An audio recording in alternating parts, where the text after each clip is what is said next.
तो pant bush shirt वाला मिलेगा, जो जैसे ढूंढता उसको वैसे मिल जाता। पैंट बूशर्ट वाला मिल गया, शादी तय हो गई। जब शादी की तारीख आई तो का दुल्हा बनावे खातिर नौभावे चले। पहले ज़माने में यह नौभावा जाता है। तो जब नौभावे चले तो उनके पैखाना लग गया, तो लेटरिंग मंगवा पैखाना करे। और जब पैखाना कह के निकला लेटरिंग से तो नुहरा उठ ही नहीं पावे। बाप देखिस तो रोवे ला, कहे साहिल लाई चढ़ाएगा अब कैसे हुई, उठावे तो नहीं उठ पावे। तो पकड़ के होगा ढकेल उकेल के ले गए डॉक्टर के पास। डॉक्टर साहब देखें तो कहीं नहीं कि ऑपरेशन करे पड़ी ठीक होगी। तो बपो रोवेला, कहे डॉक्टर साहब आज के शादी है का दुल्हा बनावे के रिश्तेदार लड़की के यहाँ इंतजार कर रहे हैं। अब ऑपरेशन करियो, अल्लाह जाने महीनम ठिका कि 2 महीनम ठिका कैसे हुई। डॉक्टर साहब कहीं घबराओ ना, 2 मिनट लागी। लेके कि ऑपरेशन रूम में और दरवाजा बंद की और 2 मिनट नहीं लाग दरवाजा खोली तो सीधा सीधा निकला। तो सबका बड़ा ताज्जुब हुआ कि हाय अल्लाह, ये कौन मेरा ऑपरेशन रहा है कि दरवाजा बंद हुआ कि फट से खुल गया। ये कौन ऑपरेशन हुआ कि अति जल्दी ऑपरेशन हो एक बार ठीक होगा। तो लोग डॉक्टर साहब से पूछा ला कि डॉक्टर साहब कौन बीमारी रहा जो 2 मिनट नहीं लाग।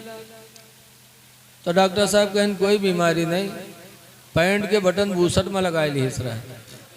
पैंट के बटन बूसट में, बताओ ऐसे ऐसे चोंगा पर है पहनिए पैंट, चाहे आवे चाहे ना हो कि कहाँ बटन कहाँ लगाए ली। बताओ ऐ नौजवानों, पैंट पहनना नाजायज नहीं, पहन सकते हो लेकिन पैंट इस तरह पहनो कि नमाज पढ़ने में उठने बैठने में तकलीफ ना हो।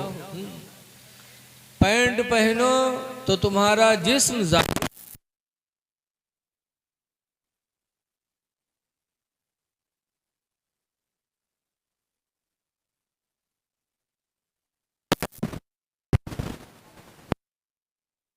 मैंने तुम्हारे ऊपर लिबास उतारा है। क्यों? युवारे सौआतिकुम, इसलिए लिबास दिया है कि तुम्हारी इज्जत को छुपा ले। इज्जत छुपाने के लिए अल्लाह ने लिबास दिया। लेकिन आज पैंट इतनी तंग बनवाई है कि पिछली दुकान देखो तो 2 हिस्सा में बटी नजर आवत है। कतना खाली, कहाँ से खाली कहाँ से ऊंच साफ।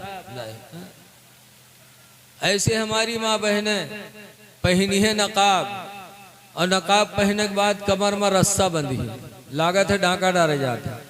और जब रस्सा बांधती हैं तो इतनी बेहया लगती हैं, जिस्म का ऊंचा नीचा हिस्सा सब नजर आ रहा है। नकाब पहनने का क्या मकसद रहा? नकाब तो इसलिए ईजाद हुआ था कि औरत के बदन का नीचा ऊंचा हिस्सा कोई देख न पाए, पूरा बदन बराबर लगे ताकि किसी की निगाहें न उठे। और नकाब पहनने के बाद रस्सा बांधे हैं। इसीलिए अल्लाह के नबी ने 1400 साल पहले फरमाया था, अनबी हुरैरा काला काला रसूलुल्लाह, हजरत अबू हुरैरा से रवायत है, फरमाते अल्लाह के नबी ने इरशाद फरमाया कि एक ज़माना ऐसा आएगा कि कासियातुन, औरतें लिबास पहने होंगी, आरियातुन, फिर भी वो नंगी होंगी। मेरे नबी ने फरमाया था एक ज़माना ऐसा आएगा कि औरतें लिबास पहने होंगी फिर भी नंगी होंगी। मुमीलातुन माइलात, दूसरे का दिल ले बैठेंगी और अपना दिल उनको दे बैठेंगी। जो नबी ने फरमाया था आज हूबहू हो रहा। शादियों में देख लो, शादियों में हमारी बच्चियों के, हमारी बहनों के कपड़े ऐसे ऐसे होते हैं, ऐसे ऐसे फहश अंदाज की देखने में खुद निगाह झुक जाती है। ऐ मेरी माँ बहनों, वो लिबास पहनो कि तुम्हारे जिस्म के हिस्से पर किसी की निगाह न पड़ सके। पैंट बूशर्ट पहनो, इस तरह पहनो कि तुम्हारी इज्जत छुपी रहे। लेकिन देखा जाता आज हमारे नौजवानन के यहाँ कि पंचगानम तो कबू जाइए ना, जुमक दिन जाइए पढ़े, और जुमक दिन जाइए तो कुर्ता पैजामा पहन के न जाइए, पैंट और शर्ट पहन के जाइए। हाँ, जहाँ से पैंट खत्म हुए से शर्ट शुरू, और के बाद जब नमाज पढ़िए रुकू मैया जाइए तो पैंट खसक के चुतरे पहुँच जाइए और शर्ट पीठी पर, आधी दुकान खुल जाती है। और जब सजदम जाते है तो पूरी पूरी। बताओ जुबान नमाज तो गड़बड़ है, पीछे जो देखा थे तुम्हारा सामान उके हाल का हो, उसकी नमाज कहाँ जाएगी? ऐ नौजवानों, वो लिबास पहनो जिससे तुम्हारा सत्र छुपे। अल्लाह ने लिबास इसीलिए उतारा था, और दूसरा मकसद अल्लाह ने फरमाया वरीशा, और इसलिए भी हमने लिबास दिया था ताकि तुम्हारी खूबसूरती को बढ़ा दे।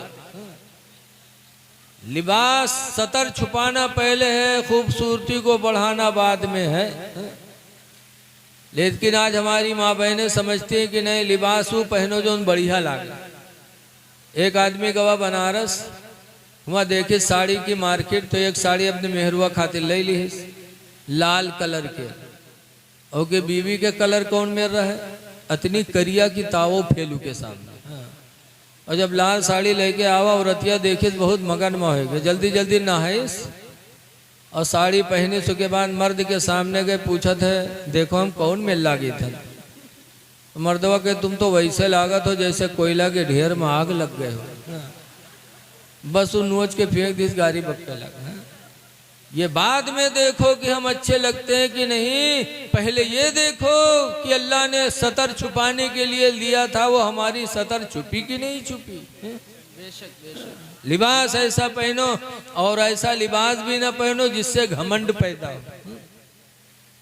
घमंड वाला लिबास न पहनो। हजरत अबू जर गिफारी एक सहाबी थे, खाने काबा का तवाफ कर रहे थे।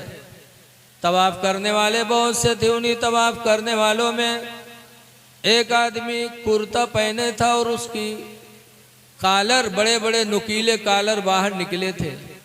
हजरत अबू जर गिफारी ने देखा तो फौरन उसके गिरेबान को पकड़ा और कॉलर पकड़ के फाड़ दिया। कहा खुदा के घर में और घमंड का लिबास। इतनी जोर से फाड़ा कि उसकी गर्दन में खराश आ गई। पता चला कि सहाबे किराम को, ना अल्लाह को ना अल्लाह के रसूल को घमंड का लिबास पसंद नहीं था। लिहाजा वो लिबास पहनो जिससे इनके सारी जाहिर है।